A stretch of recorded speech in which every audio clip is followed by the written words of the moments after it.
Hi, it's Lee and welcome to the Tesla Economist. There's so many reasons to love Tesla and what everyone there has achieved. Vehicles with outrageous performance, yet still incredible safety and extremely low running costs.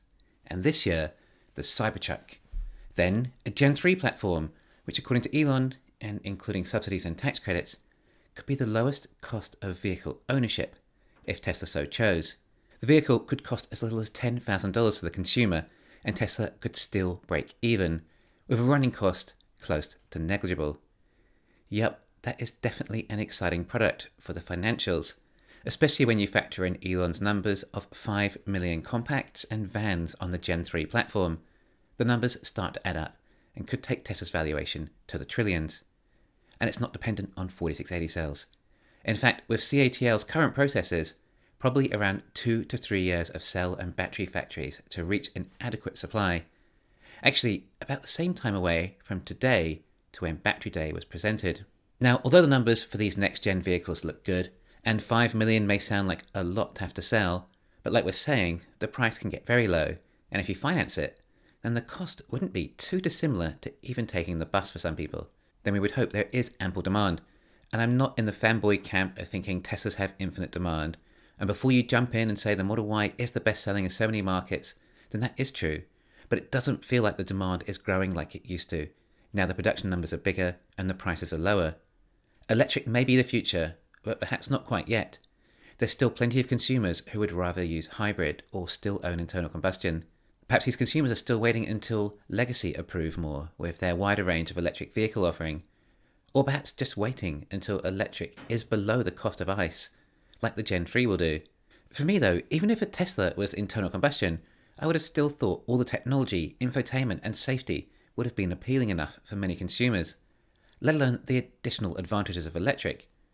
I guess I'm just surprised for how low a cost you can buy a Model 3 in the US, yet the waiting list isn't growing. So I think the EV consumers are not organically growing fast enough. Therefore, it will have to come down to the manufacturers, making compelling offerings. Hopefully Gen 3 will be the start of that to take demand to the next level, and maybe accompanied by some advertising. But Tesla isn't just an EV company, is it? It's also an AV company. Tesla makes autonomous vehicles. This might be what gives Tesla its next injection of demand. Drivers, or soon-to-be passengers, that no longer have to concentrate behind the wheel every day with their driving, perhaps saving an hour or more every day, allowing them to use their computer to catch up on work, get some sleep, or just watch some YouTube. FSD will likely improve Tesla's demand. However, Elon is not keeping FSD exclusive to Tesla. He's been vocal about offering licensing for all other OEMs. Elon says he doesn't want to create a walled garden similar to Apple. On the other hand, FSD costs $15,000. And okay, aside from there currently being deferred revenue from those sales, if we're assuming FSD is solved in this scenario, then Tesla would receive $15,000 additional gross profit per FSD order. And that's if Tesla didn't raise the price. Tesla only make probably $7,000 to $10,000 profit per vehicle now.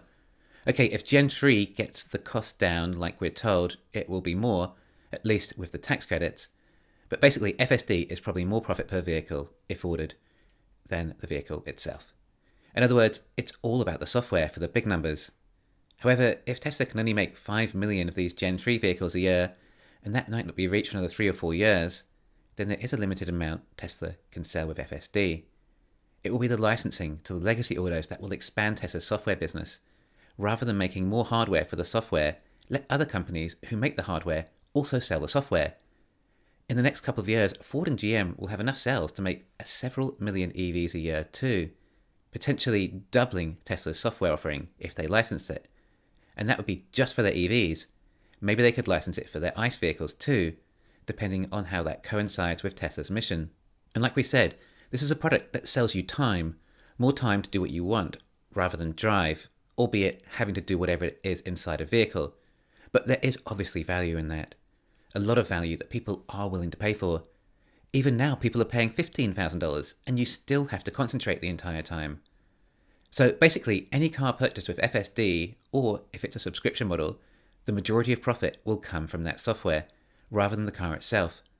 So if Tesla is able to increase their offering of FSD through other OEMs, it would likely triple the number of potential customers fairly soon, as legacies start to catch up with their cell manufacturing. And that would be if it was exclusive to EVs. Obviously a far potentially higher offering if it was ICE too. I would think it likely that Tesla do offer some sort of revenue share for the technology. For example, if Ford sold FSD with their vehicles, perhaps Ford receives $5,000 and Tesla receives $10,000.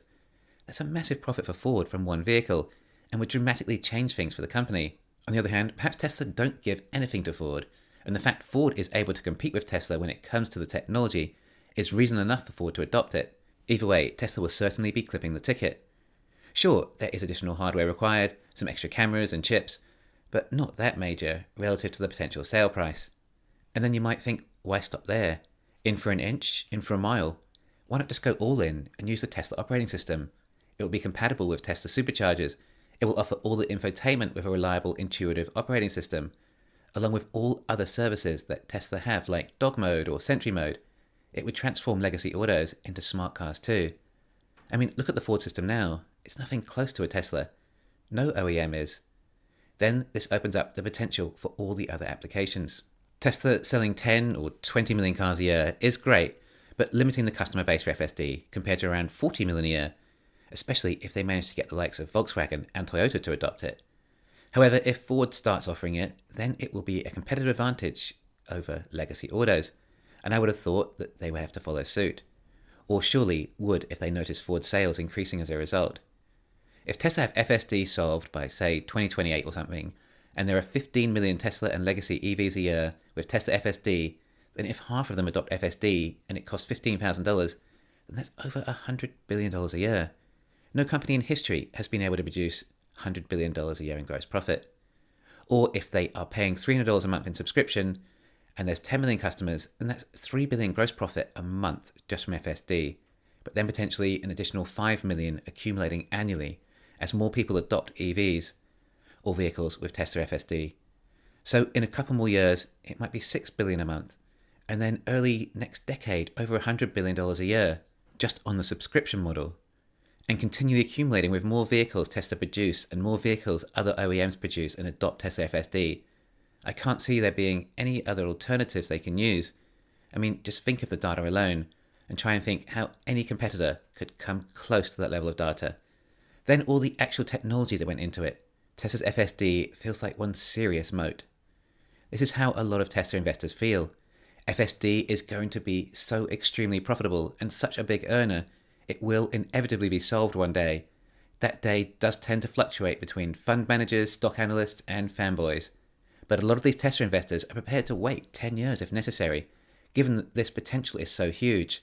These investors aren't worried about the quarter-to-quarter fluctuations on deliveries or production. It's noise compared to what they can see on the horizon. A fully autonomous vehicle. Hi there, I'm using Verbalate AI video translation and lip sync software. It's pretty amazing. Watch this. I can translate my videos into other languages. For example, I am now speaking Hindi. नमस्ते, मैं पहली बार हिंदी में बोल रहा हूं, लेकिन वर्बलेट इसे इतना आसान बना देता है. Or how about Spanish? Hola, vaya, increíble. También puedo hablar español. Sign up at verbalate.ai today to gain early access to trial the product for creators and strategic partners, and gain the ability to translate and lip sync videos in all major languages. You can view the info in the description below.